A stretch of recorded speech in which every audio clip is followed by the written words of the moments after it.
Vous l'aurez sans doute déjà remarqué, mais au cas où ça vous aurait échappé, j'adore dessiner. C'est quelque chose dont je suis incapable de me passer, à tel point que j'ai déjà essayé de dessiner en ayant la vue trouble, parce qu'on m'avait mis des gouttes dans les yeux.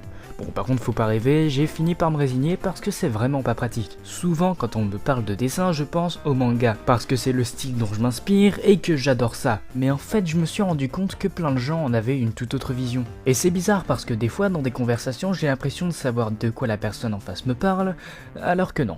Mais quand on parle de dessin, on parle aussi de ceux qui les font, ces artistes à l'imagination débordante, mais qui restent seuls, en marge d'une société qui ne les comprend pas.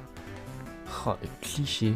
En fait, j'ai l'impression que beaucoup de gens ont une vision totalement erronée des dessinateurs. Pour beaucoup, ce sont des génies incompris qui s'expriment à travers l'art, alors que dans beaucoup de cas, ça se passe plutôt comme ça. Quand je serai grand, je serai dessinateur de BD. Ouais, on est plutôt loin de ce genre de cliché. Comme je l'ai dit tout à l'heure, j'adore dessiner, et c'est une passion qui est naturelle pour moi, comme si elle avait toujours fait partie de moi. Et je sais pas pour vous, mais je me souviens encore d'un de mes premiers dessins.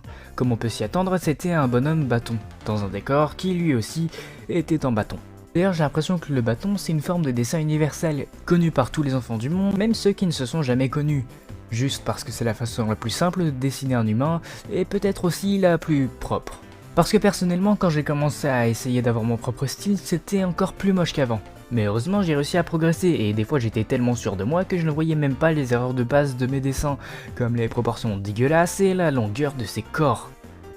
Oh mais quelle horreur. C'est déjà arrivé que des amis ou parfois des inconnus viennent me voir dans la cour du collège pour que je leur apprenne à dessiner, mais je savais jamais quoi leur répondre. Premièrement parce que je savais moi-même pas si bien dessiner que ce qu'on voulait le croire, et aussi parce que je suis tout sauf pédagogue et rien qu'expliquer à mon petit frère comment faire un dégradé au crayon de papier était un enfer. Mais heureusement, il y a bientôt 2 ans, j'ai découvert la streameuse Lucide, ainsi que sa phrase réponse: pour apprendre à dessiner, il faut dessiner. Et c'est totalement vrai. Quand on regarde le dessin d'un artiste qu'on aime bien, on apprécie son style actuel, mais il faut pas oublier qu'avant d'en arriver là, il est lui aussi passé par de nombreuses étapes, et c'est comme ça qu'il a évolué. Un peu comme un Pokémon en fait. Mais en vrai, dans le dessin, ce que j'aime le plus, outre le fait de dessiner en lui-même, c'est la communauté. Ok, il y a des vols de dessin, des trolls, de la cancel culture et d'autres trucs pas très sympas.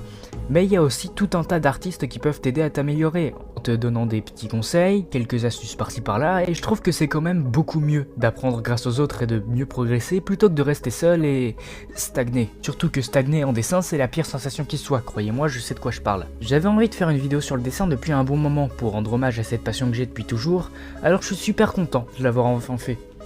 Parce qu'en vrai, le dessin a littéralement changé ma vie à plusieurs reprises, m'a amené à faire de nouvelles rencontres, de nouvelles découvertes, et ça m'a aussi permis d'apprendre beaucoup de choses sur moi et comment je vois ce qui m'entoure. Si vous aussi vous aimez dessiner, je vous invite à dire dans les commentaires comment vous avez commencé et pourquoi. J'aime beaucoup connaître les débuts des artistes et on pourra comparer nos expériences. Ah, et tant que j'y suis, je rappelle que j'ai un compte Instagram où je poste uniquement du contenu en rapport avec le dessin. Le lien est dans la description. Sur ce, j'espère que cette vidéo vous aura plu. Si c'est le cas, vous savez quoi faire. N'oubliez pas qu'en dessin, comme dans plein d'autres domaines, les dons n'existent pas et que ce sont vos efforts qui feront de vous un meilleur artiste. C'était Raito Hikaru, à bientôt.